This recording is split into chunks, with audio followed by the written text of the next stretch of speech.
Assalamualaikum warahmatullahi wabarakatuh. Perkenalkan, nama saya Agista Afania Riko dari kelas F, jurusan S1 Psikologi dengan akhiran NIM 156. Di sini saya akan membuat video tentang studi kasus matkul kewarganegaraan.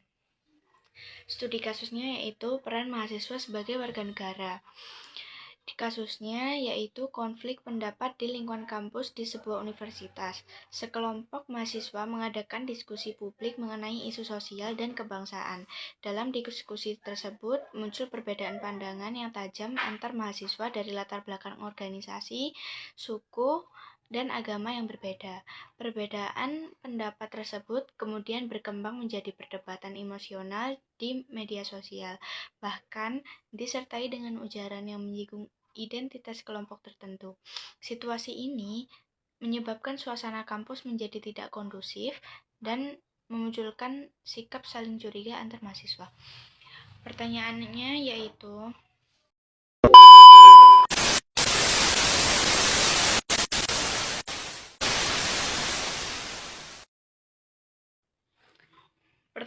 adalah yang pertama, menurut Anda, nilai-nilai Pancasila sila keberapa saja yang seharusnya dijadikan pedoman dalam menyikapi kasus tersebut? Jelaskan alasannya.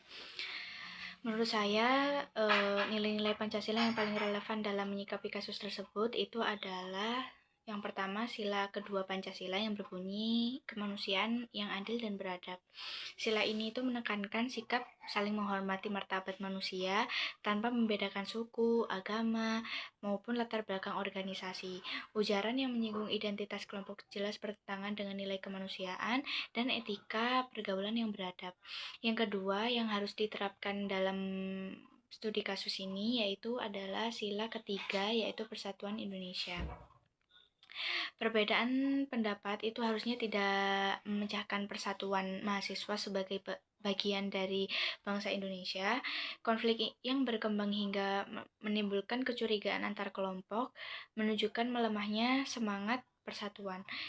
Yang ketiga itu yang harus diterapkan dalam studi kasus ini yaitu sila keempat yang berbunyi kerakyatan yang dipimpin oleh hikmat kebijaksanaan dalam permusyawaratan perwakilan.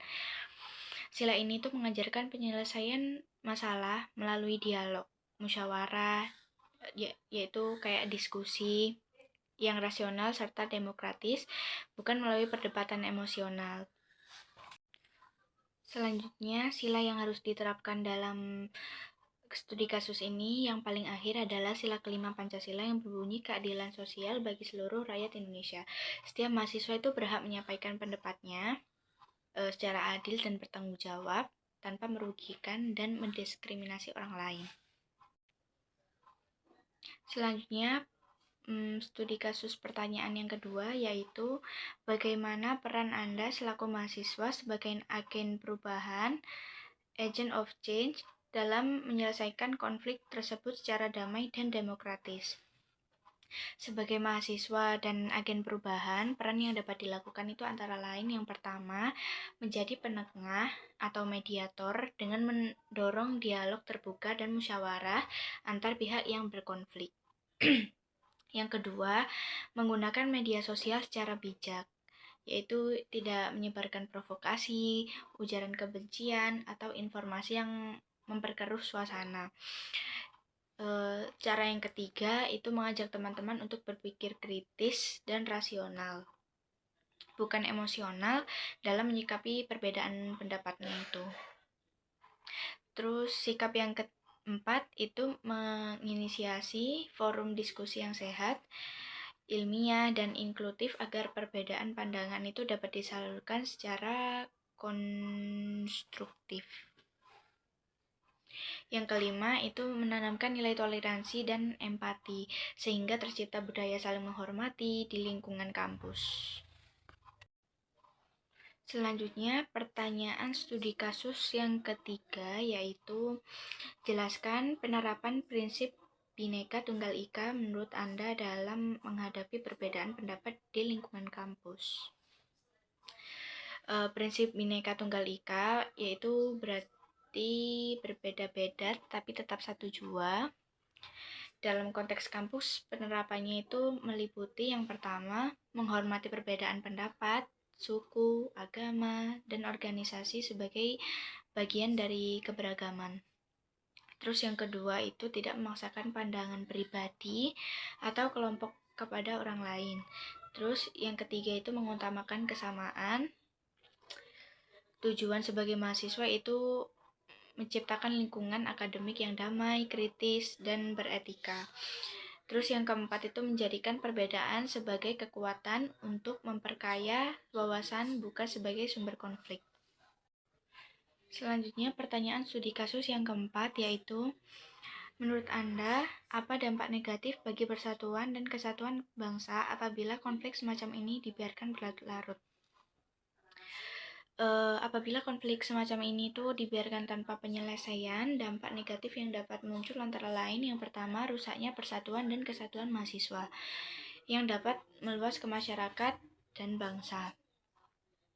Yang kedua itu meningkatnya intoleransi dan diskriminasi sehingga mengancam nilai kebangsaan.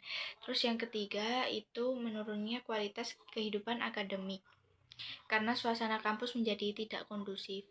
Terus yang keempat, melemahnya rasa nasionalisme, terutama di kalangan generasi muda sebagai penerus bangsa. Terus yang kelima itu potensi konflik yang lebih luas, yaitu sikap saling curiga terus berkembang.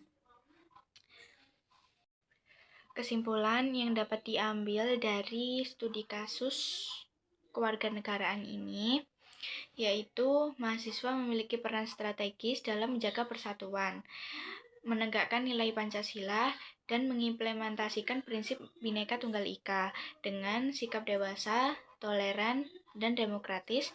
Konflik perbedaan pendapat dapat diselesaikan secara damai demi keutuhan bangsa dan negara. Sekian dari saya. Mohon maaf apabila ada salah kata atau jawabannya kurang memuaskan.